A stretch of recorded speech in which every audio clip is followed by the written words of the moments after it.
বন্ধুগণ, আজকে আমরা আলোচনা করব কমপ্লিটিং সেন্টেন্স নিয়ে। তাই আসুন ভিডিওটি প্রথম থেকে শেষ পর্যন্ত দেখি এবং পরিবেশিত বুঝে নিই। আজকে আলোচনা করব ইনস্পাইট অফ এবং ডেসপাইট দিয়ে কিভাবে কমপ্লিটিং সেন্টেন্স পূরণ করতে হয় সে সকল বিষয়টি। তাই আসুন ভিডিওটি শেষ পর্যন্ত দেখি। আজকের ভিডিওটি Khan method a complete book of written spoken English grammar এই বই থেকে নেওয়া হয়েছে। এই বইয়ের প্রতিটি পৃষ্ঠায় ভিডিও লেকচার তৈরি করে ফেসবুক ইউটিউবে দেওয়া হচ্ছে। ইতিমধ্যে এই বইটির ওপর 300 থেকে 350 ভিডিও লেকচার তৈরি করা হয়েছে। এগুলি সবগুলি ভিডিও ইউটিউব এবং ফেসবুকে আপলোড দেওয়া হয়েছে। যারা ভিডিও লেকচার দেখেননি তারা দেখুন, ইনশাল্লাহ প্রতিটি ভিডিও আপনাদের কাজে আসবে এবং ভালো লাগবে। এছাড়া যারা যে ধরনের ভিডিও লেকচার দেখতে চান তারা কমেন্টস বক্সে লিখে দেন, উক্ত ভিডিও লিঙ্কগুলো আমরা দিয়ে দেব এবং ইংরেজির উপর যে কোনো ধরনের প্রশ্ন থাকলে কমেন্টস করুন, আমরা উত্তর দেব। এখন আসুন বন্ধুগণ, আমরা আজকে শিখব ইনস্পাইট অফ এবং ডেসপাইট এদের ব্যবহার কিভাবে হয় এবং কিভাবে কমপ্লিটিং সেন্টেন্স তৈরি করতে হয় সে সকল বিষয়গুলো নিয়ে। হ্যাঁ বন্ধুগণ, ইনস্পাইট অফ বা ডেসপাইট অর্থ সত্ত্বেও। ইহা বাংলা ও ইংরেজি বাক্যের গঠনগত 6 ধরনের বাক্যের ক্ষেত্রে ব্যবহৃত হয়। হ্যাঁ বন্ধুগণ, গঠনটি আমরা জেনে নেই। ইনস্পাইট অফ এর পরে সাবজেক্টের পজিটিভ মানে হিজ, হার, মাই, বেলালস ইত্যাদি, অর্থাৎ যে কোনো সাবজেক্টের পজিটিভ ফর্ম হবে। তারপর বিং, হ্যাভিং প্লাস বা ভার্বের সাথে আইএনজি যুক্ত ফর্ম বসবে, কমা দ্বিতীয় বাক্য।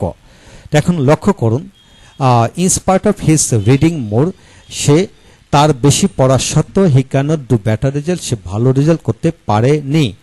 Despite his being an English teacher, তিনি একজন ইংরেজি শিক্ষক হওয়া সত্ত্বেও he can't speak English well, সে ভালো করে ইংরেজি বলতে পারে না। In spite of the man's being poor, লোকটির দারিদ্রতা হওয়া সত্ত্বেও বা গরিব হওয়া সত্ত্বেও হি ইজ হ্যাপি, সে সুখী। Despite Belal's having much money, বেলালে অনেক টাকা থাকা সত্ত্বেও he did not help anyone, সে কাউকে সাহায্য করতে পারে না। In spite of a car in his house, তার বাড়িতে একটি গাড়ি থাকা সত্ত্বেও he can not drive it, সে গাড়ি চালাতে পারে না। In spite of reading newspapers being a good habit, many of us do not read it, অনেকেই এটা পড়ে না। অর্থাৎ নিউজ পেপার পড়া ভালো অভ্যাস হওয়া সত্ত্বেও অনেকে এটা পড়ে না। তো বন্ধুগণ, এখান থেকে আমরা শিখে নিলাম ইংলিশ ল্যাঙ্গুয়েজে যে কোনো বাক্য আপনার যে কোনো বাক্যকে দিয়ে ইনস্পাইট অফ বা ডেসপাইট এর ব্যবহার গঠন প্রণালী আলোকে বাক্য তৈরি করা যাবে। ধরেন আমি এখানে একটা বাক্য বললাম, আই ডু দ্য ওয়ার্ক, আমি কাজটি করি, তো এটা হবে in spite of my doing the work. I play football in spite of my playing football. I go to college in spite of my going to college. তো যে কোনো বাক্য, I have a car in spite of my having a car, অর্থাৎ আমার একটি গাড়ি আছে, আমার একটি গাড়ি থাকা সত্ত্বেও। আমি বই পড়ি, আমার বই পড়ার সত্ত্বেও। আমি ভাত খাই, আমার ভাত খাওয়ার সত্ত্বেও। আমি ব্যায়াম করি, আমার ব্যায়াম করা সত্য। তো বন্ধুগণ, আপনার মুখ দিয়ে যে কোনো ধরনের বাক্যই আসুক না কেন, যে কোনো বাক্যকে আপনি ইনস্পাইট অফ এবং ডেসপাইট দিয়ে বাক্য বানিয়ে পড়তে পারবেন। হ্যাঁ, প্রথম বাক্যটি হওয়ার পর দ্বিতীয় বাক্যটা বিপরীতমুখী হবে, এটা একটু খেয়াল করে পড়বেন। তা আজকে থেকে এটাই জেনে রাখুন, ইংলিশ ল্যাঙ্গুয়েজে হাজার হাজার বাক্য আপনাকে দেওয়া হলো, প্রত্যেকটা বাক্য দিয়ে আপনি ইনস্পাইট অফ বা ডেসপাইট দিয়ে বানিয়ে বাক্য তৈরি করতে পারবেন। তো প্রথম বাক্য এর বিপরীত ক্রমে দ্বিতীয় বাক্য হবে, সেটা মনে রাখতে হবে। হ্যাঁ, এইভাবে আপনি প্র্যাকটিস করতে থাকুন, আপনার সন্তানকে যে কোনো বাক্য দিয়ে প্র্যাকটিস করাতে থাকুন, তাহলে সমস্ত জীবনের জন্য সে শিখে যাবে। এখন আসুন আমরা বেশ কিছু প্র্যাকটিস করবো, এখান থেকে লক্ষ্য করুন। In spite of their working hard, তাদের কঠোর পরিশ্রম করা সত্ত্বেও they could not prosper in life, তারা উন্নতি করতে পেরেছিল না। I like him very much, আমি তাকে পছন্দ করি। In spite of his disliking me, সে আমাকে অপছন্দ করা সত্ত্বেও আমি তাকে পছন্দ করি। People support the leaders in spite of their telling lies, অর্থাৎ পিপল নেতাদেরকে সাপোর্ট করে তাদের মিথ্যা বলা সত্য।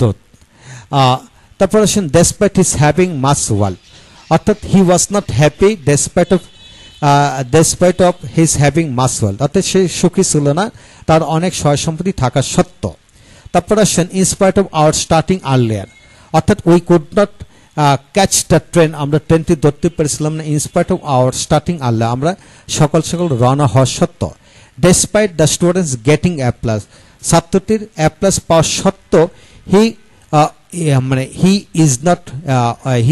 হি ওয়াজ নট হ্যাপি properly সে ভালো করে সুখী না অথবা he could not speak any English সে ভালো ইংলিশ বলতে পারে না in spite of walking in the mornings being good for health অর্থাৎ সকালবেলা হাঁটার স্বাস্থ্যের জন্য ভালো হওয়া সত্ত্বেও we many of us do not walk in the morning আমাদের অনেকেই সকালবেলা হাঁটি না হ্যাঁ বন্ধুগণ এইভাবে যে কোনো বাক্যকে মিলে মিলে পড়তে পারবেন ইনশাআল্লাহ আপনারা যা কিছু শিখবেন পরিপূর্ণ গঠন আলোকে শিখবেন বাংলা অর্থ সহকারে শিখবেন ইনশাআল্লাহ এগিয়ে যাবেন ভালো থাকুন আমাদের ভিডিওগুলো একে একে দেখুন যে সকল ভিডিওগুলো আপনাদের দরকার তারা কমেন্টস করুন কমেন্টসে আমরা লিংকগুলো দিয়ে দেবো আপনারা ঘরে বসে শিখতে পারবেন এছাড়া যাদের ভিডিও লেকচার দরকার তারা পেন ড্রাইভের মাধ্যমে ভিডিওগুলো নিয়ে আপনারা ঘরে বসে শিখতে পারবেন ভালো থাকুন পরবর্তী ভিডিওগুলো দেখতে থাকুন